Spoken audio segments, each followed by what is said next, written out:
ನಮಸ್ತೆ ಸ್ನೇಹಿತರೆ, ಇವತ್ತು ನಾವು ದ್ವಿತೀಯ BA ಇತಿಹಾಸ, ಭಾರತ ಇತಿಹಾಸ ಮತ್ತು ಸಂಸ್ಕೃತಿಯಲ್ಲಿ ಬ್ಲಾಕ್ 1ರಲ್ಲಿ ಬರುವಂತಹ ಎಲ್ಲ ಮುಖ್ಯವಾದ ಪ್ರಶ್ನೆಗಳ ಪಾಯಿಂಟ್ಸ್ಗಳನ್ನು ಹಾಗೆಯೇ ಅದರ ವಿವರಣೆಯನ್ನು ಕೂಡ ತಿಳ್ಕೊಂಡಿದ್ದೇವೆ. ಮತ್ತೊಮ್ಮೆ ಪುನರಾವರ್ತನಾ ಅಭ್ಯಾಸವನ್ನು ಮಾಡುವ ಬ್ಲಾಕ್ 1ಅನ್ನು ಮಾತ್ರ. ಬ್ಲಾಕ್ 1ರಲ್ಲಿ ಬಂದಿರುವಂತಹ ಪ್ರಶ್ನೆಗಳನ್ನು ಮತ್ತೊಮ್ಮೆ ಹೇಳ್ತಾ ಹೋಗ್ತೇನೆ. ಅದರಲ್ಲಿರುವಂತಹ ಪಾಯಿಂಟ್ಸ್ಗಳನ್ನಷ್ಟೇ ಈ ಒಂದು ಪುನರಾವರ್ತನಾ ಅಭ್ಯಾಸದಲ್ಲಿ ಹೇಳ್ತಾ ಹೋಗ್ತೇನೆ. ಯಾರಿಗೆಲ್ಲ ಪುಸ್ತಕಗಳು ಸಿಕ್ಕಿದೆ ಅವರು ನಿಮ್ಮ ಟೆಕ್ಸ್ಟ್ ಬುಕ್ಕಲ್ಲಿ ಅದನ್ನು ಗುರುತನ್ನು ಹಾಕ್ಕೊಳ್ಳಿ. ಒಂದು ವೇಳೆ ಪುಸ್ತಕಗಳು ಸಿಗಲಿಲ್ಲ ಅಂತದವರು ಪಾಯಿಂಟ್ಸ್ ಬುಕ್ಕನ್ನು ಮಾಡ್ಕೊಳ್ಳಿ. ಪಾಯಿಂಟ್ಸ್ ಬುಕ್ ನಿಮಗೆ ತುಂಬಾ ಹೆಲ್ಪ್ ಆಗ್ತದೆ.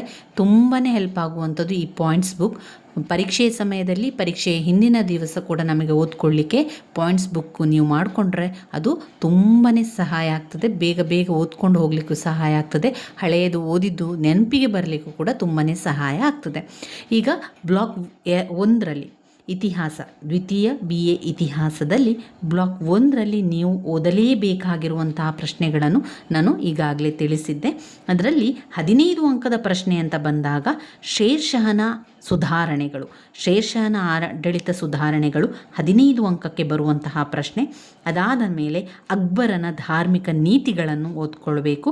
ಅಕ್ಬರನ ಧಾರ್ಮಿಕ ನೀತಿಗಳು 15 ಅಂಕಕ್ಕೆ ಬರುವಂತಹ ಪ್ರಶ್ನೆ. ಇನ್ನು ಮೊಘಲ್ ಸಾಮ್ರಾಜ್ಯದ ಅವನತಿ ಅಥವಾ ಪತನಕ್ಕೆ ಕಾರಣಗಳು 15 ಅಂಕಕ್ಕೆ ಕೇಳುವಂತಹ ಮುಖ್ಯವಾದಂತಹ ಪ್ರಶ್ನೆಯಾಗಿದೆ ಸ್ನೇಹಿತರೆ. ಇನ್ನು 5 ಅಂಕಕ್ಕೆ ಎಲ್ಲ ಅನೇಕ ಪ್ರಶ್ನೆಗಳು ಬಂದಿದೆ, ಅದು ಬ್ಲಾಕ್ 1ರಿಂದ. ಈ ಬ್ಲಾಕ್ 1ರಲ್ಲಿ ಕೇಳಿರುವಂತಹ ಪ್ರಶ್ನೆಗಳನ್ನು ನಾನು ಹಳೆಯ ಪ್ರಶ್ನೆ ಪತ್ರಿಕೆಗಳಿಂದ ನೋಡಿಕೊಂಡು ಗುರುತು ಹಾಕ್ಕೊಂಡಿರುವಂಥದ್ದು. ಹಳೆಯ ಪ್ರಶ್ನೆ ಪತ್ರಿಕೆಯಲ್ಲಿ ರಿಪೀಟ್ ಆಗಿ ಕೇಳಿರುವಂತಹ ಪ್ರಶ್ನೆ, ಒಂದು ಬಾರಿ ಕೇಳಿರುವಂತಹ ಪ್ರಶ್ನೆಯನ್ನು ಗುರುತನ್ನು ಹಾಕಿ ನಿಮಗೆ ತಿಳಿಸಿರುವಂಥದ್ದು. ಇದನ್ನು ನೀವು ಅಭ್ಯಾಸವನ್ನು ಮಾಡ್ತಾ ಹೋಗಿ. ಮೊದಲಿಗೆ ಬ್ಲಾಕ್ 1ರಲ್ಲಿ ಬಂದಿರುವಂತಹ ಈ ಮುಖ್ಯವಾದ ಪ್ರಶ್ನೆಗಳನ್ನು ನೀವು ಓದ್ಕೊಳ್ಳೇಬೇಕು. ಇದೆಲ್ಲ ಕೂಡ ಬರುವಂತಹ ಪ್ರಶ್ನೆಗಳು. ಇದರಲ್ಲಿ ಯಾವುದಾದ್ರೂ 2ರಿಂದ 3 ಪ್ರಶ್ನೆಗಳು ನಿಮ್ಮ ಪ್ರಶ್ನೆ ಪತ್ರಿಕೆಯಲ್ಲಿ ಇದ್ದೇ ಇರುವಂತಹ ಪ್ರಶ್ನೆಗಳಾದ್ದರಿಂದ ನೀವು ಇದನ್ನು ಸ್ಕಿಪ್ ಮಾಡಬೇಡಿ, ಓದ್ಕೊಳ್ಳಿ. ಇದನ್ನು ಪಾಯಿಂಟ್ಸನ್ನು ನೀವು ಬರ್ಕೊಳ್ಬೇಕು. ಪಾಯಿಂಟ್ಸ್ ಬುಕ್ಕಲ್ಲಿ ಪಾಯಿಂಟ್ಸನ್ನು ಮಾಡ್ಕೊಳ್ಳಿ. ಇಲ್ಲಿ 5 ಅಂಕಕ್ಕೆ ಬಂದಿರುವಂಥದ್ದು ಹುಮಾಯೂನ್ ನಾಮ. ಹುಮಾಯೂನ್ ನಾಮ ಬಗ್ಗೆ 5 ಅಂಕಕ್ಕೆ ಬಂದಿದೆ. ಇಲ್ಲಿ ಮುಖ್ಯವಾಗಿ ಹುಮಾಯೂನ್ ನಾಮ ಯಾವ ವಿಷಯದ ಬಗ್ಗೆ ಬಂತು ಅಂತ ಹೇಳಿದರೆ, ಗುಲ್ಬದನ್ ಬೇಗಂ ಒಂದು ಪುಸ್ತಕವನ್ನು ಬರೀತಾಳೆ, ಅಂದರೆ ಗ್ರಂಥ, ಒಂದು ಪುಸ್ತಕವನ್ನು ಬರೆಯುವಂಥದ್ದು. ಅದು ಹುಮಾಯೂನ್ ನಾಮ ಎನ್ನುವಂತಹ ಒಂದು ಗ್ರಂಥ. ಅದನ್ನು ಬರೆದವರು ಗುಲ್ಬದನ್ ಬೇಗಂ. ಇವಳು ಬಾಬರನ ಮಗಳು, ಹುಮಾಯೂನ್ನ ಬಲ ಸಹೋದರಿ ಕೂಡ ಆಗಿದ್ಲು. ಗುಲ್ಬದನ್ ಬೇಗಂ ತುಂಬ ವಿದ್ಯಾವಂತಳಾಗಿದ್ಲು, ಸಂಸ್ಕೃತಿವಂತರು ಕೂಡ ಆಗಿದ್ಲು. ಅಕ್ಬರ ರಾಜ ಅವಳಿಗೆ ಹುಮಾಯೂನ್ನ ಬಗ್ಗೆ ಬರಿಬೇಕು, ಅವನ ಜೀವನದಲ್ಲಿ ಆಗಿರುವಂತಹ ಘಟನೆಗಳ ಬಗ್ಗೆ ನೀನು ಬರಿಬೇಕು. ಯುದ್ಧಗಳ ಬಗ್ಗೆ, ಅವನಿಗೆ ಆಗಿರುವಂತಹ ಅನ್ಯಾಯದ ಬಗ್ಗೆ, ಸೋದರರಿಂದ ಅವನಿಗೆ ಆದಂತಹ ತೊಂದರೆಗಳ ಬಗ್ಗೆ, ಅವನ ಸಮಸ್ಯೆಗಳ ಬಗ್ಗೆ, ಸಹೋದರರೊಂದಿಗಿನ ಅವನ ಸಂಬಂಧ ಇರ್ಬೋದು, ಅವನಿಗೆ ಆದಂತಹ ಮೋಸ ಎಲ್ಲ ಕೂಡ ನೀನು ಒಂದು ಪುಸ್ತಕವನ್ನು ಬರೆದು ಕೊಡಬೇಕು ಅಂತ ರಾಜನಾದಂಥ ಅಕ್ಬರನು ಕೇಳಿಕೊಳ್ತಾನೆ. ಈ ಅಕ್ಬರ್ ರಾಜ ಹೇಳಿರುವಂಥದ್ದನ್ನು ಕೇಳಿ ಆ ಒಂದು ಮಾತಿಗೆ ಬೆಲೆ ಕೊಟ್ಟು ಗುಲ್ಬದನ್ ಬೇಗಂ ಹುಮಾಯೂನ್ ತನ್ನ ಸಹೋದರನ ಕಥೆಯನ್ನು, ಅವನ ಸಂಪೂರ್ಣ ಜೀವನದ ವಿಷಯವನ್ನು ಆ ಒಂದು ಪುಸ್ತಕದಲ್ಲಿ ಬರೆಯುವಂಥದ್ದೇ ಹುಮಾಯೂನ್ ನಾಮ ಎನ್ನುವಂತಹ ಪುಸ್ತಕದಲ್ಲಿ ಇರುವಂತಹ ವಿಚಾರ. ಇನ್ನು ಅದಾದ ನಂತರ ನಾವು ಓದ್ಕೊಳ್ಬೇಕಾಗಿರುವಂಥದ್ದು ಅಂತ ಹೇಳಿದರೆ ಮೊಘಲ್ ಸಾಮ್ರಾಜ್ಯ. ಮೊಘಲ್ ಸಾಮ್ರಾಜ್ಯದಲ್ಲಿ ಯಾವ ಪ್ರಶ್ನೆ ಬಂದಿದೆ? ಮೊದಲನೆಯ ಪಾಣಿಪತ್ ಯುದ್ಧ ಬಂದಿದೆ ನೋಡಿ. ಇದನ್ನು 5 ಅಂಕಕ್ಕೆ ಕೇಳಿದ್ದಾರೆ. ಪಾಣಿಪತ್ ಯುದ್ಧದ ಬಗ್ಗೆ ಅಥವಾ ಪಾಣಿಪತ್ ಯುದ್ಧದ ಪರಿಣಾಮದ ಬಗ್ಗೆ ಅಂತ ಬರೆಯುವಂಥದ್ದು. ಇಲ್ಲಿ ಮುಖ್ಯವಾಗಿ ಪಾಣಿಪತ್ ಯುದ್ಧ ಅಂತ ಎಲ್ಲಿ ನಡೀತು ಎನ್ನುವಂಥದ್ದು ಮೊದಲಿಗೆ ನಾವು ಬರಿತಾ ಹೋಗಬೇಕಾಗ್ತದೆ. ಇಲ್ಲಿ ಬಾಬರನು ಸಕಲ ಸಿದ್ಧತೆಯೊಂದಿಗೆ ಯಾವಾಗ 1525ರಲ್ಲಿ 5ನೇ ಬಾರಿಗೆ ಭಾರತದತ್ತ ದಂಡಯಾತ್ರೆ ಮಾಡುವಂಥದ್ದು. ಭಾರತವನ್ನು ವಶಪಡಿಸಿಕೊಳ್ಳಿಕ್ಕೆ ಯುದ್ಧಕ್ಕೆ ಹೋಗುವಂಥದ್ದು. ಇಲ್ಲಿ ಬಾಬರನ ಕೈ ಕೆಳಗೆ 12,000 ಸೈನಿಕರು ಕೂಡ ಇರ್ತಾರೆ. ಒಂದು ವ್ಯವಸ್ಥಿತವಾದಂತಹ ಸುಸಜ್ಜಿತವಾದಂತಹ ಸೇನೆ ಬಾಬರನು ಹೊಂದಿದ್ದನು. ಇದರೊಂದಿಗೆ ಹುಮಾಯೂನ್ನನ ಸೈನ್ಯ, ಬಾಬರನೇನು ಮಾಡ್ತಾನೆ, ಹುಮಾಯೂನ್ನ ಸೈನ್ಯವನ್ನು ಕೂಡ ಸೇರಿಸಿಕೊಳ್ತಾನೆ. ಬದಕ್ಷಾನಿಂದ ಕೂಡ ಬಾಬರನು ಸೈನ್ಯವನ್ನು ಸೇರಿಸ್ತಾನೆ. ಈ ರೀತಿ ಸೇರಿಸಿ ತನ್ನ ಸೈನ್ಯವನ್ನು ತುಂಬಾ ದೊಡ್ಡದು ಮಾಡಿಕೊಳ್ತಾನೆ. ಅದಾದ ನಂತರ ಬಾಬರನ ಸೇನೆ ಅವನನ್ನು ಅಟ್ಟಿಸಿಕೊಂಡು, ಬಾಬರನ ಸೇನೆಯನ್ನು ಕಂಡ ದೌಲತ್ ಖಾನ್ ಲೂದಿಗೆ ಪಲಾಯನವನ್ನು ಮಾಡ್ತಾನೆ. ಅದನ್ನು ಅಷ್ಟೊಂದು ಸೈನಿಕರನ್ನು ನೋಡಿದಂತಹ ರಾಜನಾದಂತಹ ದೌಲತ್ ಖಾನ್ ತುಂಬಾ ಹೆದರಿ ಪಲಾಯನವನ್ನು ಮಾಡ್ತಾನೆ. ಅದಾದ ನಂತರ ಬಾಬರನ ಸೇವೆ ಅವನನ್ನು ಅಟ್ಟಿಸಿಕೊಂಡು ಹೋಗಿ ಅವನನ್ನು ಹಿಡಿದು ಅವನನ್ನು ಸೆರೆಮನೆವಾಸಕ್ಕೆ ತಳ್ಳುತ್ತಾರೆ. ಬಾಬರ ದೌಲತ್ ಖಾನ್ನ ಲೂದಿಯನ್ನು ಸೆರೆಯಲ್ಲಿಟ್ಟಿದ್ದನು. ನಂತರ ಪಂಜಾಬಿನ ಇತರ ಭಾಗಗಳನ್ನು ತನ್ನ ಅಧಿಕಾರಕ್ಕೆ ತೆಗೆದುಕೊಳ್ಳಲು ಬಾಬರ ಏನು ಮಾಡ್ತಾನೆ, ತುಂಬನೇ ಶ್ರಮ ಪಡ್ತಾನೆ. ದೌಲತ್ ಖಾನ್ ಲೂದಿಯ ಅಧಿಕಾರಿಗಳು ಸೈನಿಕರು ಬಾಬರನ ಪಕ್ಷವನ್ನು ಸೇರ್ತಾರೆ. ದೆಹಲಿಯ ಸಿಂಹಾಸನ ವಶಪಡಿಸಿಕೊಳ್ಳಲು ಹೊಂಚು ಹಾಕ್ತಾ ಇದ್ದ.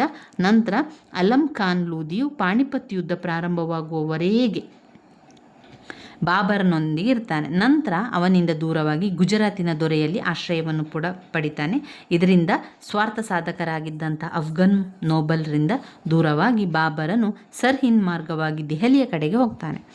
ಇಬ್ರಾಹಿಂ ಲೂದಿಯ ವಿರೋಧಿಗಳು ಬಾಬರನಿಗೆ ತಮ್ಮ ಬೆಂಬಲವಿದೆ ಎಂದು ರಹಸ್ಯವಾಗಿ ವಿಷಯವನ್ನು ರವಾನಿಸ್ತಾರೆ. ಅಷ್ಟಾಗಲೇ ರಾಣ ಸಂಗ್ರಾಮ ಸಿಂಹನು ಕೂಡ ದೆಹಲಿಯ ಮೇಲೆ ಜಂಟಿಯಾಗಿ ಆಕ್ರಮಣ ಮಾಡಲು ಬಾಬರನನ್ನು ಆಹ್ವಾನಿಸುತ್ತಾನೆ. ದೆಹಲಿಯ ಮೇಲೆ ನನಗೆ ಆಕ್ರಮಣ ಮಾಡಲಿಕ್ಕಿದೆ, ನನ್ನ ಜೊತೆ ಕೈಗೂಡಿಸಬೇಕು ಅಂತ ಹೇಳಿ ಬಾಬರನನ್ನು ಕರೆಯಿಸುವಂಥದ್ದು.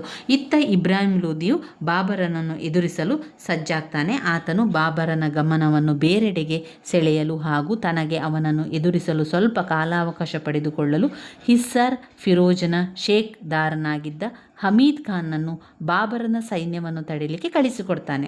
ಯಾಕಂದರೆ ಅವನಿಗೆ ಸಜ್ಜಾಗಲಿಕ್ಕೆ ಸ್ವಲ್ಪ ಸಮಯ ಬೇಕು ಎನ್ನುವಂಥ ಕಾರಣದಿಂದ ಹುಮಾಯೂನನ್ನು ಮಾಡ್ತಾನೆ, ಹಮೀದ್ ಖಾನ್ನನ್ನು ಎದುರಿಸಿ ಅವರನ್ನು ಸೋಲಿಸ್ತಾನೆ.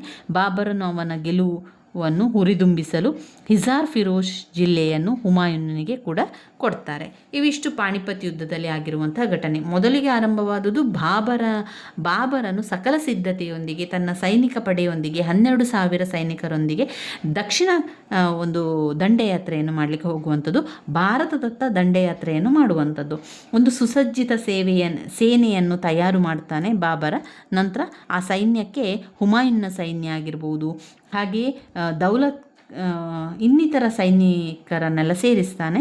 ದೌಲತ್ ಖಾನ್ನ ಎದುರು ಹೋದಾಗ ದೌಲತ್ ಖಾನ್ ಏನು ಮಾಡ್ತಾನೆ, ಲೂದಿ ಪಲಾಯನವನ್ನು ಕೂಡ ಮಾಡುವಂಥದ್ದನ್ನೆಲ್ಲ ಕಾಣ್ಬೋದು. ಈ ಯುದ್ಧದ ಪಾಣಿಪತ್ ಯುದ್ಧದ ಪರಿಣಾಮ ಏನಾಯಿತು ಅಂತ ಹೇಳಿದರೆ, ಮೊದಲನೆಯ ಪಾಣಿಪತ್ ಯುದ್ಧ ಏನಾಯಿತು, ಮಧ್ಯಕಾಲೀನ ಭಾರತದ ಇತಿಹಾಸದಲ್ಲಿ ತುಂಬಾ ಪ್ರಾಮುಖ್ಯತೆಯನ್ನು ಪಡೆದುಕೊಂಡಿದೆ. ಇದು ಟರ್ಕೋ ಅಫ್ಘನ್ ದೊರೆಗಳ ಆಳ್ವಿಕೆಗೆ ಒಂದು ದೊಡ್ಡ ಪೆಟ್ಟು ಅಂತ ಹೇಳ್ಬೋದು. ಇಲ್ಲಿ ಲೂದಿ ವಂಶದ ಅಂತ್ಯವನ್ನು ಕೂಡ ಸಾರ್ತದೆ. ಅಷ್ಟೇ ಅಲ್ಲದೆ ಏನಾಯಿತು, ಮೊಘಲ್ ಸಾಮ್ರಾಜ್ಯದ ಸ್ಥಾಪನೆ ಆಗ್ತದೆ. ಈ ಪಾಣಿಪತ್ ಯುದ್ಧದ ಪರಿಣಾಮದಿಂದಾಗಿ ಮೊಘಲರ ಸಾಮ್ರಾಜ್ಯದ ಸ್ಥಾಪನೆ ಆಗ್ತದೆ. ಇದಾದ ನಂತರ ಈ ಒಂದು ಮನೆತನದಲ್ಲಿ ಆಳ್ವಿಕೆ ನಡೆಸಿದಂಥ ಚಕ್ರವರ್ತಿಗಳು ಉದಾರ ಗುಣಗಳಾದ ಸಹಕಾರ, ಸಹಬಾಳ್ವೆಗಳನ್ನು ಪರಿಚಯಿಸುವುದರ ಮೂಲಕ ಭಾರತೀಯ ಸಮಾಜದ ಮೇಲೆ ಒಂದು ಸಾಂಸ್ಕೃತಿಕ ಛಾಪನ್ನು ಮೂಡಿಸುವಲ್ಲಿ ಇಲ್ಲಿ ಯಶಸ್ವಿ ಆಗುವಂಥದ್ದನ್ನು ಕಾಣುವುದು. ಇದು ಪಾಣಿಪತ್ ಯುದ್ಧದ ಬಗ್ಗೆ 5 ಅಂಕಕ್ಕೆ ಪ್ರಶ್ನೆ ಪತ್ರಿಕೆಯಲ್ಲಿ ಬಂದಿರುವಂತಹ ಪ್ರಶ್ನೆಯಾಗಿದೆ. ಇನ್ನು ಇದರಲ್ಲಿ ನೀವು ಓದ್ಕೊಳ್ಬೇಕಾಗಿರುವಂಥದ್ದು ಯಾವುದು ಬಂದಿದೆ ಮುಖ್ಯವಾದ ಪ್ರಶ್ನೆ ಅಂತ ನೋಡಿದಾಗ ಘಟಕ 3ರಲ್ಲಿ ಬರುವಂಥದ್ದು. ಘಟಕ 3ರಲ್ಲಿ ವೆರಿ ಇಂಪಾರ್ಟೆಂಟ್ ಆಗಿರುವಂಥ ಒಂದು ಪ್ರಶ್ನೆ ಅಂತ ಹೇಳಿದರೆ ಅದು ಶೇರ್ ಶಹಾನ ಸುಧಾರಣೆಗಳು, ಶೇರ್ ಶಹಾನ ಆಡಳಿತ ಸುಧಾರಣೆಗಳು. 15 ಅಂಕಕ್ಕೆ ಹಲವು ಬಾರಿ ಹಲವು ಪ್ರಶ್ನೆ ಪತ್ರಿಕೆಯಲ್ಲಿ ಕೇಳಿರುವಂತಹ ಪ್ರಶ್ನೆ. ಸ್ಕಿಪ್ ಮಾಡಬೇಡಿ, ಇದು ನೀವು ಓದ್ಕೊಳ್ಳೇಬೇಕು. ಶೇರ್ ಶಹಾನ ಸುಧಾರಣೆಗಳು ಅವನು ಈಗ ಪ್ರತಿಯೊಬ್ಬ ರಾಜರ ಬಗ್ಗೆ ನೀವು ಬರೀಬೇಕಾದ್ರೆ ಒಂದು ಟ್ರಿಕ್ಸ್ ನಿಮಗೆ ನಾನು ಹೇಳಿಕೊಡ್ತೇನೆ. ಅಂದರೆ ಈಗ ಯಾವುದೇ ಒಬ್ಬ ರಾಜನ ಆಡಳಿತ ಸುಧಾರಣೆಯನ್ನು ಕೇಳ್ತಾರೆ ಅಂತ ಇಟ್ಕೊಳ್ಳಿ. ಪ್ರತಿಯೊಬ್ಬ ರಾಜ ಕೂಡ ಉತ್ತಮ ಸೈನ್ಯಾಧಿಕಾರಿಯಾಗಿಯೇ ಇರ್ತಾನೆ. ಆರಂಭದಲ್ಲಿ ಸೈನ್ಯಾಧಿಕಾರಿಯಾಗಿ ನಂತರ ಉತ್ತಮ ದಕ್ಷ ಆಡಳಿತಗಾರನಾಗುವಂಥದ್ದು. ಇದನ್ನೆಲ್ಲ ನೀವು ಆರಂಭದಲ್ಲಿ ಬರೀಬೇಕು. ಅಲ್ಲಿ ಯಾವುದೇ ಒಬ್ಬ ರಾಜ ಇರಲಿ, ಅವನ ಹೆಸರನ್ನು ಹಾಕಿ ಅವನು ಒಬ್ಬ ಉತ್ತಮ ಸೈನ್ಯಾಧಿಕಾರಿಯಾಗಿದ್ದ, ಉತ್ತಮ ದಕ್ಷ ಆಡಳಿತಗಾರನಾಗಿದ್ದ, ಒಳ್ಳೆಯ ಆಡಳಿತ ಸುಧಾರಣೆಗಳನ್ನು ಮಾಡುವುದರ ಮೂಲಕ ಉತ್ತಮ ಖ್ಯಾತಿಯನ್ನು ಪಡೆದಿದ್ದ. ಅವನು ಶೇರ್ ಶಹಾನು ಶ್ರೇಷ್ಠ ಸೈನಿಕ ಆಡಳಿತಗಾರ ಕೂಡ ಆಗಿದ್ದ, ಉತ್ತಮ ರಾಜ್ಯ ನಿರ್ಮಾಪಕನಾಗಿದ್ದ, ಉತ್ತಮ ರಚನಾತ್ಮಕ ಆಡಳಿತವನ್ನು ನಡೆಸ್ತಾ ಇದ್ದ, ಉತ್ತಮ ಮಾನವೀಯತೆ ಗುಣವನ್ನು ಹೊಂದಿದ್ದ, ನಾವೆಲ್ಲರೂ ಒಂದೇ ಎಂಬ ಭಾವನೆ, ಐಕ್ಯತೆಯ ಭಾವನೆಯನ್ನು ಹೊಂದಿದ್ದು. ಇದನ್ನೆಲ್ಲವನ್ನು ಕೂಡ ನಾವು ಒಬ್ಬ ರಾಜನಾದಂತಹವನ ಒಂದು ವ್ಯಕ್ತಿತ್ವದಲ್ಲಿ ಇದೆಲ್ಲ ಕಾಣುವಂಥದ್ದನ್ನು ನೋಡ್ಬೋದು. ಅದನ್ನೆಲ್ಲ ನಾವು ಬರಿತಾ ಹೋಗುವಂಥದ್ದು. ಇನ್ನು ಶೇಷಾನ ಆಡಳಿತ ಸುಧಾರಣೆ ಅಂತ ಬಂದಾಗ ಪಾಯಿಂಟ್ಸ್ಗಳನ್ನು ಹೇಳ್ತಾ ಹೋಗ್ತೇನೆ. ಈಗಾಗಲೇ ನಾನು ಈ ಪಾಯಿಂಟ್ಸ್ಗಳನ್ನೆಲ್ಲ ವಿವರಿಸಿದ್ದೇನೆ. ಮತ್ತೊಮ್ಮೆ ಒಂದು ಪುನರಾವರ್ತನ ಅಭ್ಯಾಸವಾಗಿ ನಾನು ನಿಮಗೆ ತಿಳಿಸ್ತಾ ಇರುವಂಥದ್ದು, ಶೇರ್ ಶಾನ ಸುಧಾರಣೆಗಳಲ್ಲಿ ಒಂದು ಕೇಂದ್ರಾಡಳಿತದಲ್ಲಿ ಸುಧಾರಣೆಗಳು, ಕೇಂದ್ರಾಡಳಿತದಲ್ಲಿ ಸುಧಾರಣೆಗಳು. ಅದರಲ್ಲಿರುವಂತಹ ಮತ್ತೆ 2 ಪಾಯಿಂಟ್ಸ್ಗಳು ಸುಲ್ತಾನ್ ಮತ್ತು ಇಲಾಖೆಗಳು. ಸುಲ್ತಾನ್ ಮತ್ತು ಇಲಾಖೆಗಳು.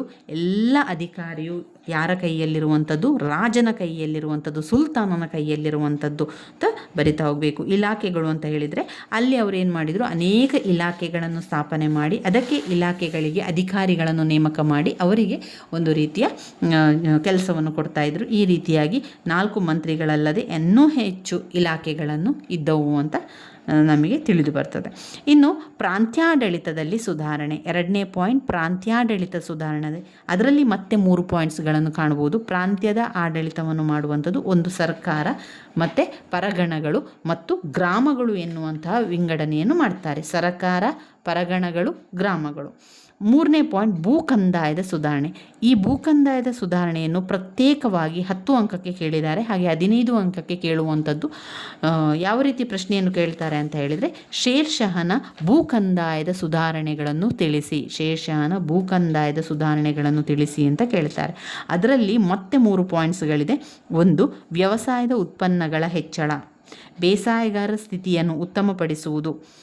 3 ಕಂದಾಯದಲ್ಲಿ ಹೆಚ್ಚಳವನ್ನುಂಟು ಮಾಡುವುದು, ವ್ಯವಸಾಯದ ಉತ್ಪನ್ನಗಳ ಹೆಚ್ಚಳ, ಬೇಸಾಯಗಾರ ಸ್ಥಿತಿಯನ್ನು ಉತ್ತಮಪಡಿಸುವುದು, ಕಂದಾಯದಲ್ಲಿ ಹೆಚ್ಚಳವನ್ನುಂಟು ಮಾಡೋದು. ಈ ಪಾಯಿಂಟ್ಸನ್ನು ಇಟ್ಕೊಂಡು ನೀವು ವಿವರಿಸ್ತಾ ಹೋಗಿ.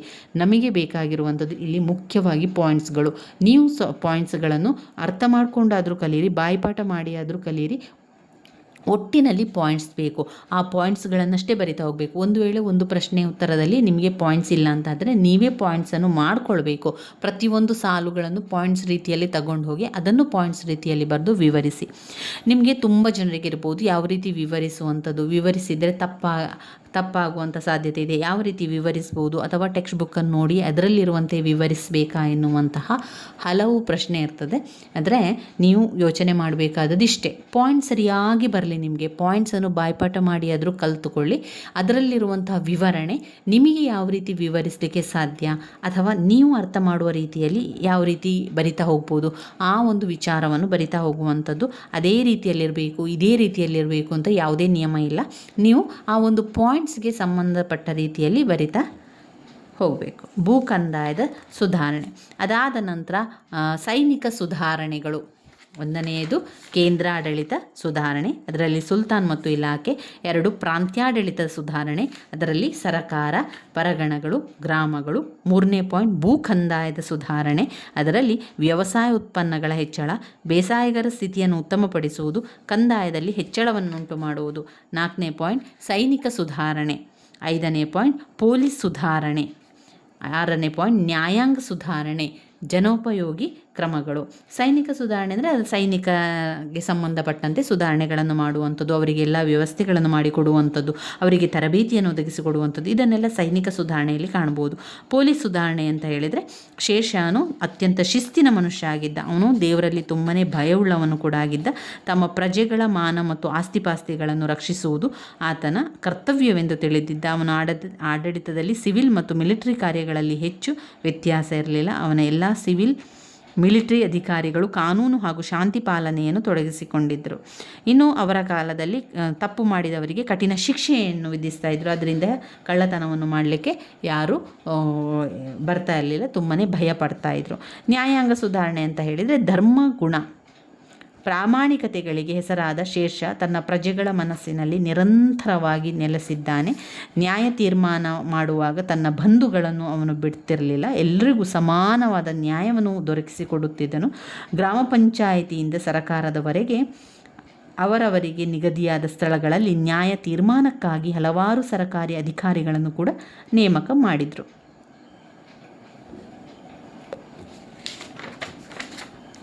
ಇನ್ನು ಬರುವಂಥ ಪಾಯಿಂಟ್ ಜನೋಪಯೋಗಿ ಕಾರ್ಯಗಳು, ಸರಾಯಿಗಳನ್ನು ಮಾಡುವಂಥದ್ದು, ಅಂದರೆ ತಂಗುದಾಣವನ್ನು ಮಾಡಿಕೊಡುವಂಥದ್ದು. ಜನರಿಗೆ ಮೊದಲಿನ ಕಾಲದಲ್ಲಿ ಏನಾಗ್ತಿತ್ತು ಅಂದರೆ ವಾಹನಗಳೆಲ್ಲ ಇರ್ತಾ ಇರಲಿಲ್ಲ, ನಡ್ಕೊಂಡೇ ಎಲ್ಲ ಕಡೆಗೆ ಹೋಗಬೇಕಿತ್ತು.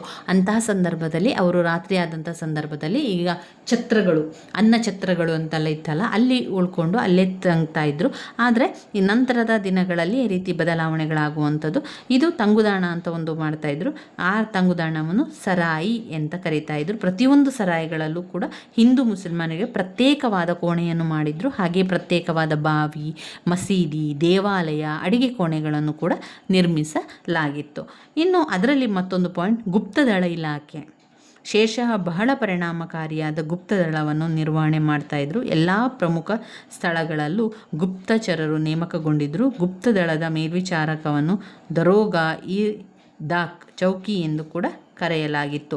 ಗುಪ್ತಚರರು ಎಲ್ಲ ಅಧಿಕಾರಿಗಳ ಚಲನವಲನಗಳನ್ನು ವೀಕ್ಷಿಸಿ ಸುಲ್ತಾನನಿಗೆ ವರದಿ ಸಲ್ಲಿಸಬೇಕಾಗಿತ್ತು. ಶೇರ್ಷಾನ ಆಡಳಿತ ಯಶಸ್ವಿಯಾಗಬೇಕಾದರೆ ಅವನು ಹೊಂದಿದ್ದ ವ್ಯವಸ್ಥಿತ ಪರಿಣಾಮಕಾರಿ ಗುಪ್ತದಳವೇ ಕಾರಣ ಅಂತ ಅಭಿಪ್ರಾಯ ಕೂಡ ಇದೆ. ಇನ್ನು ನಾಣ್ಯಗಳ ಸುಧಾರಣೆಯನ್ನು ಮಾಡ್ತಾನೆ. ಎಲ್ಲ ರೀತಿಯ ನಾಣ್ಯಗಳ ಸುಧಾರಣೆಗಳನ್ನು, ಹಳೆಯ ನಾಣ್ಯಗಳನ್ನು ತೆಗೆದು ಹೊಸ ನಾಣ್ಯಗಳನ್ನು ಹಿಂಪಡೆಯುವಂಥದ್ದು. ಶೇರ್ಷಾನ ಕಟ್ಟಡಗಳು ನೋಡಿದರೆ ಶೇರ್ಷಾನ 2 ಕೋಟೆಗಳನ್ನು ನಿರ್ಮಾಣ ಮಾಡ್ತಾನೆ. ಆಮೇಲೆ ದೆಹಲಿಯ ಪುರಾಣ ಕಿಲಾ ಎಂದರೆ ದೆಹಲಿಯ ಹಳೆಯ ಕೋಟೆ. ಪುರಾಣ ಕಿಲದಲ್ಲಿರುವಂತಹ ಮಸೀದಿ ಇಂಡೋ ಇಸ್ಲಾಮಿಕ್ ವಾಸ್ತುಶಿಲ್ಪಕ್ಕೆ ಉತ್ತಮ ಉದಾಹರಣೆಯಾಗಿ ಕಾಣ್ಬೋದು. ನಂತರ 18ನೇ ಪಾಯಿಂಟ್, ಶೇರ್ಷಾನ ಔದಾರ್ಯತೆ. ಶೇರ್ಷಾ ಬಡ ಜನರಿಗೆ ಉಚಿತವಾದ ಆಹಾರ ನೀಡಲು ಲಂಗರ್ಗಳನ್ನು ಸ್ಥಾಪಿಸಿದನು. ಅಷ್ಟೇ ಅಲ್ಲದೆ ರಾಜ್ಯದ ಖರ್ಚಿನಿಂದ ಆಸ್ಪತ್ರೆಗಳನ್ನು ಸ್ಥಾಪಿಸಿ ಮನುಷ್ಯರಿಗೆ, ಪ್ರಾಣಿಗಳಿಗೆ, ಪಕ್ಷಿಗಳಿಗೆ ಉಚಿತವಾಗಿ ಔಷಧಗಳನ್ನು ಹಾಗೂ ಸೇವೆಯನ್ನು ಮಾಡುವಂತೆ ವೈದ್ಯರನ್ನು ನೇಮಿಸಿದರು. ವಿದ್ಯಾಭ್ಯಾಸವನ್ನು ಪ್ರೋತ್ಸಾಹಿಸಲು ಮಸೀದಿಗಳಿಗೆ ಮತ್ತು ಮದರಸ್ಗಳಿಗೆ ಅನೇಕ ದತ್ತಿಗಳನ್ನು ಕೂಡ ನೀಡ್ತಾರೆ. ಇನ್ನು ಕೊನೆಯದಾಗಿ ಬರುವಂಥದ್ದು ಅಲ್ಲಿ ಸೂರ್ ಮನೆತನದ ಅವನತಿ. ಸೂರ್ ಮನೆತನ ಅಫ್ಘನ್ನರ ಆಡಳಿತವನ್ನು ನಿರ್ಮೂಲನೆ ಮಾಡಿ ಮೊಘಲರ ಆಳ್ವಿಕೆಯನ್ನು ಪುನರ್ಸ್ಥಾಪಿಸಿದನು. ಈ ರೀತಿಯಾಗಿ 5 ವರ್ಷಗಳ ಅಲ್ಪಕಾಲದಲ್ಲಿ ಶೇರ್ಷಾನ ಜೊತೆಗೆ ಉತ್ತಮ ಆಡಳಿತವನ್ನು ನೀಡುವುದರಲ್ಲಿ ಯಶಸ್ವಿಯಾದರು. ಈತನ ಮಗನು ಉತ್ತರಾಧಿಕಾರಿಯಾಗಿ ಆದ ಇಸ್ಲಾಂ ಶಾ ವರೆಗೆ ದೆಹಲಿಯನ್ನು ಆಳಿದವರು.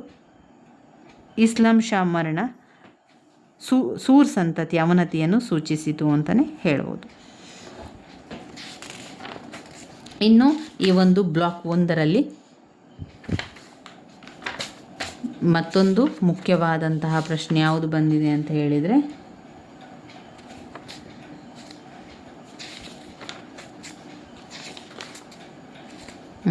ಅಕ್ಬರನ ನೀತಿ. ಇದು ನೋಡಿ, ಧಾರ್ಮಿಕ ನೀತಿ, ಅಕ್ಬರನ ನೀತಿ ಮೊದಲಿಗೆ ಬರೀಬೇಕು.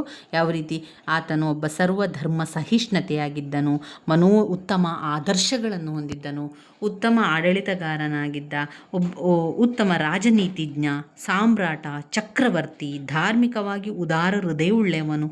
ಅಕ್ಬರನ ಮನಸ್ಸಿನಲ್ಲಿ ಸಹಿಷ್ಣುತೆಯ ಬೀಜವನ್ನು ಬಿತ್ತಿದಳು. ಅದನ್ನೆಲ್ಲ ನಾವು ಅಕ್ಬರನ ಧಾರ್ಮಿಕ ನೀತಿಯಲ್ಲಿ ಬರಿತಾ ಹೋಗಬೇಕು. ಅಷ್ಟೇ ಅಲ್ಲದೆ 2 ಧರ್ಮಗಳನ್ನು ಮಾಡ್ತಾನೆ. ಒಂದು ಹೊಸ ಧರ್ಮಗಳನ್ನು ಮಾಡುವಂಥದ್ದು, ದೀನ್ ಇ ಲಾಯಿ ಎನ್ನುವಂಥ ಧರ್ಮವನ್ನು ಮಾಡುವಂಥದ್ದು, ಏಕೇಶ್ವರನಾಥನ ಬಗ್ಗೆ ಅವನು ವಿಚಾರವನ್ನು ತಿಳಿಸುವಂಥದ್ದು. ಅಷ್ಟೇ ಅಲ್ಲದೆ ಎಲ್ಲ ಧರ್ಮವನ್ನು ಸ್ಥಾಪಿಸಿ ದೇಶಕ್ಕೆ ಒಂದೇ ಧರ್ಮ ಇರಬೇಕು ಅಂತ ಸಾರ್ತಾನೆ. ದಿ ಇ ಲಾಯಿ ಸರ್ವರೊಡನೆ ಶಾಂತಿ ಎಂಬ ತತ್ವವನ್ನು ಆಧರಿಸಿತು. ಈ ಧರ್ಮದಲ್ಲಿ ಅಕ್ಬರನು ಹಿಂದೂ, ಇಸ್ಲಾಂ, ಜೈನ, ಪರ್ಸಿ ಮೊದಲಾದ ಧರ್ಮಗಳ ಮುಖ್ಯ ತತ್ವಗಳನ್ನು ಕ್ರೋಢೀಕರಿಸಿದನು. ರಾಜ ಭಗವನದಾಸನನ್ನು ಬಿಟ್ಟು ಉಳಿದ ದರ್ಬಾರಿಗಳಿಗೆಲ್ಲ ದೀನ್ ಇ ಲಾಯಿ ಸ್ವಾಗತಿಸಿದರು. ಆದರೆ ಕೆಲವರು ಅದನ್ನು ಒಪ್ಪಲಿಲ್ಲ. ಅದನ್ನೆಲ್ಲ ಬರಿತಾ ಹೋಗಬೇಕು. ಅದಾದ ನಂತರ ಘಟಕ 5 ಅಂತ ಬಂದಾಗ ಅಲ್ಲಿ ಬರುವಂತಹ ಮುಖ್ಯವಾದಂತಹ ಪ್ರಶ್ನೆ,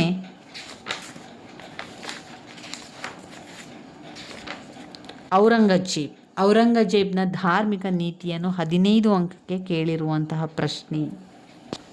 ಔರಂಗಜೇಬ್ನ ಧಾರ್ಮಿಕ ನೀತಿ. ಆಮೇಲೆ ಔರಂಗಜೇಬನು ಅವನಿಗೆ ಸಹಿಷ್ಣುತೆ ಗುಣ ಇರಲಿಲ್ಲ. ಇಲ್ಲಿ ಅವನು ವಿರುದ್ಧವಾಗಿ, ಅಕ್ಬರನು ಯಾವ ರೀತಿ ಸಹಿಷ್ಣುತಾ ಗುಣವನ್ನು ಹೊಂದಿದ್ದ ಅದರ ವಿರುದ್ಧವಾಗಿ ಔರಂಗಜೇಬನಿಗೆ ಮತ ಸಹಿಷ್ಣುತೆಯ ಗುಣ ಇರಲಿಲ್ಲ. ಇಸ್ಲಾಮೇತರ ಪದ್ಧತಿಗಳೇನಿದ್ದವು ಅವುಗಳನ್ನೆಲ್ಲ ರದ್ದುಗೊಳಿಸ್ತಾನೆ. ಉದಾಹರಣೆಗೆ ಆಸ್ಥಾನದ ಖಗೋಳಶಾಸ್ತ್ರಜ್ಞರಿರ್ಬೋದು, ಆಮೇಲೆ ಆಸ್ಥಾನದಲ್ಲಿದ್ದ ಸಂಗೀತ ಸ್ವರ ಇರ್ಬೋದು, ಮಹಮ್ಮದ್ ಪೈಗಂಬರ್ ಹುಟ್ಟಿದ ದಿನದಂದು ಧಾರ್ಮಿಕ ಸಂಗೀತವನ್ನು ಕೂಡ ನಿಷೇಧವನ್ನು ಮಾಡ್ತಾರೆ. ಗೋರಿಗಳ ಬಗ್ಗೆ ದೀಪ ಹಚ್ಚುವುದು, ಹಿಂದೂ ದೇವಾಲಯಗಳ ನಾಶಕ್ಕೆ ಆಜ್ಞೆ ಹೊರಡಿಸುವುದು, ಬ್ರಾಹ್ಮಣರು ದೇವಸ್ಥಾನದಲ್ಲಿ ಪಾಠಶಾಲೆಗಳನ್ನು ನಡೆಸದಂತೆ ಮಾಡಿದರು. ಹಿಂದೂ ಮುಸ್ಲಿಂ ಐಕ್ಯತೆಗೆ ದುಡಿದವರ ವಿರುದ್ಧವಾಗಿ ಔರಂಗಜೇಬನನ್ನು ಒಡೆಯುವ ದುಷ್ಕೃತ್ಯವನ್ನು ಪೂರೈಸುವಂಥದ್ದು. ಆಮೇಲೆ ಅವನ ಪತನಕ್ಕೆ ಅಲ್ಲದೆ ಇಡೀ ಮೊಘಲ್ ಸಾಮ್ರಾಜ್ಯದ ನಾಶಕ್ಕೆ ಕೂಡ ಔರಂಗಜೇಬನು ಕಾರಣಕರ್ತನಾಗ್ತಾನೆ. ಇದನ್ನೆಲ್ಲವನ್ನು ಕೂಡ ನೀವು ಬರಿಬೇಕು. ಹಾಗೆ ಇಲ್ಲಿ ಒಂದು 5 ಅಂಕದ ಪ್ರಶ್ನೆ, ನಾನು ಒಂದು ಹಳೆಯ ಪ್ರಶ್ನೆ ಪತ್ರಿಕೆಯಲ್ಲಿ ನೋಡಿರುವಂಥ ಒಂದು ಪ್ರಶ್ನೆ ಅಂತಲೇ ಹೇಳ್ಬೋದು.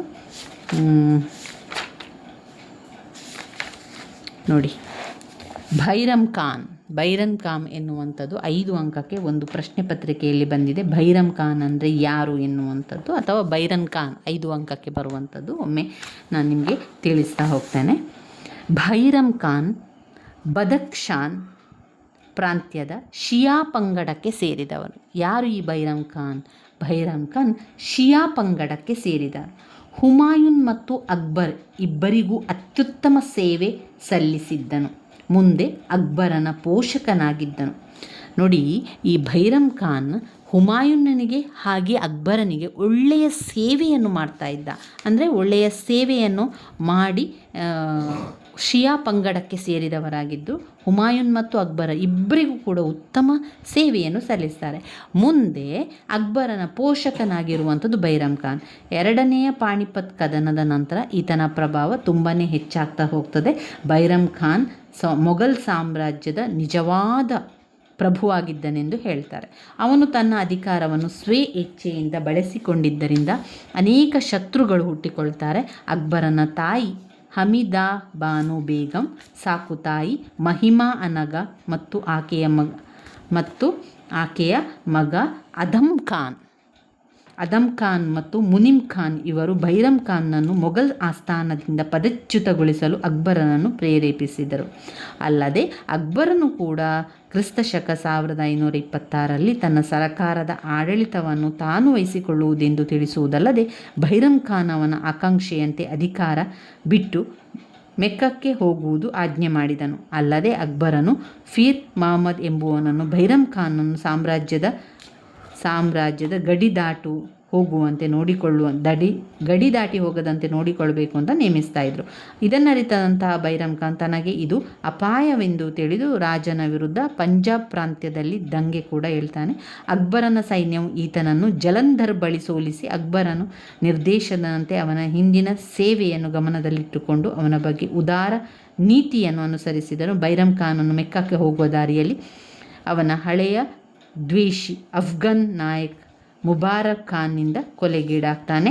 ಹುಮಾಯೂನನು ಅಲೆದಾಡುತ್ತಿದ್ದ ಸಂದರ್ಭದಲ್ಲಿ ಹಾಗೂ ಅಕ್ಬರನು ಭಾರತದಲ್ಲಿ ತನ್ನ ಅಸ್ತಿತ್ವವನ್ನು ಕಳೆದುಕೊಳ್ಳುತ್ತಿದ್ದ ಸಂದರ್ಭದಲ್ಲೂ ಇಬ್ಬರಿಗೂ ಮಾರ್ಗದರ್ಶಿಯಾಗಿ ಬೆಂಬಲ ನೀಡಿ ಮೊಘಲ್ ಸಾಮ್ರಾಜ್ಯ ಮತ್ತೆ ಸಂಘಟಿಸಿಕೊಳ್ಳಲು ಕಾರಣವಾದ ಭೈರಮ್ ಖಾನನಿಗೆ ಕೊನೆಯ ಕಾಲದಲ್ಲಿ ಅಕ್ಬರ ಹೀಗೆ ನಡೆಸಿಕೊಂಡದ್ದು ಅವನ ಮಾನವೀಯ ಗುಣಗಳಿಗೆ ಕಪ್ಪು ಚುಕ್ಕೆ ಹಿಡಿದಂತಾಯಿತು.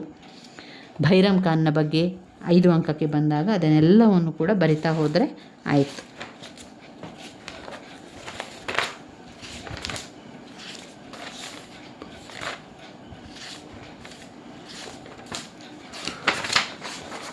ಇನ್ನು ಈ ಒಂದು ಘಟಕದಲ್ಲಿ ನೀವು ಔರಂಗಜೇಬ್ನ ಧಾರ್ಮಿಕ ನೀತಿಯನ್ನು ಬರಿಬೇಕು. ನೆಕ್ಸ್ಟ್ ನಾವು ನೋಡಿದರೆ ಮೊಘಲ್ ಸಾಮ್ರಾಜ್ಯದ ಅವನತಿ ಮತ್ತು ಪತನ. ವೆರಿ ಇಂಪಾರ್ಟೆಂಟ್ ಆಗಿರುವಂತಹ 15 ಅಂಕಕ್ಕೆ ಕೇಳಿರುವಂತಹ ಪ್ರಶ್ನೆ. ಇದರಲ್ಲಿ ಪಾಯಿಂಟ್ಸನ್ನು ಹೇಳ್ತಾ ಹೋಗ್ತಾನೆ. ಉತ್ತರಾಧಿಕಾರತ್ವದ ಕಾಯ್ದೆ ಜಾರಿಯಲ್ಲಿ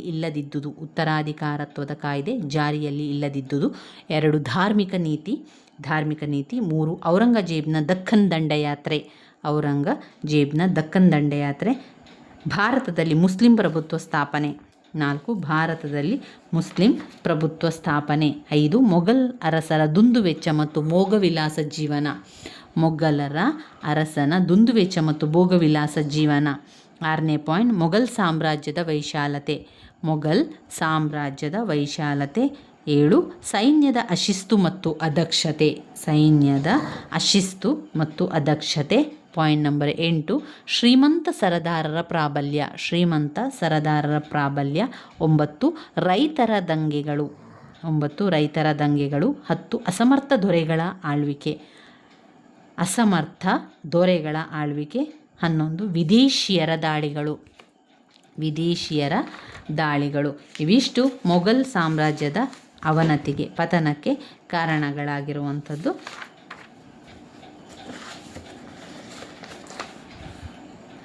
ಮೊಘಲ್ ಸಾಮ್ರಾಜ್ಯದ ಅವನತಿಗೆ ಕಾರಣಗಳು ಅಂತ ಬಂದಿದೆ ನೋಡಿ. 78ರ ತನಕ ಬ್ಲಾಕ್ 1ರಲ್ಲಿ ಬರುವಂಥ ಎಲ್ಲ ಪ್ರಶ್ನೆಗಳಾಯಿತು ಸ್ನೇಹಿತರೆ. ಇವಿಷ್ಟು ಪ್ರಶ್ನೆಗಳು ಕೂಡ ವೆರಿ ಇಂಪಾರ್ಟೆಂಟ್ ಆಗಿರುವಂಥದ್ದು, ಪದೇ ಪದೇ ರಿಪೀಟ್ ಆಗಿ ಬಂದಿರುವಂಥ ಪ್ರಶ್ನೆಗಳಾದ್ದರಿಂದ ಸ್ಕಿಪ್ ಮಾಡಬೇಡಿ. ಬ್ಲಾಕ್ 1ರ ಪುನರಾವರ್ತನ ಅಭ್ಯಾಸ ಆಯಿತು.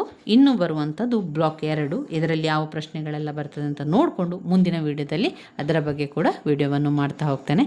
ನನ್ನ ವೀಡಿಯೋಸ್ ಎಲ್ಲ ನಿಮಗೆ ಇಷ್ಟ ಆಗ್ತಾ ಇದ್ದರೆ ಲೈಕ್ ಕೊಡಿ, ಶೇರ್ ಮಾಡಿ, ಸಬ್ಸ್ಕ್ರೈಬ್ ಮಾಡಲಿಕ್ಕೆ ಮರಿಬೇಡಿ. ಧನ್ಯವಾದಗಳು.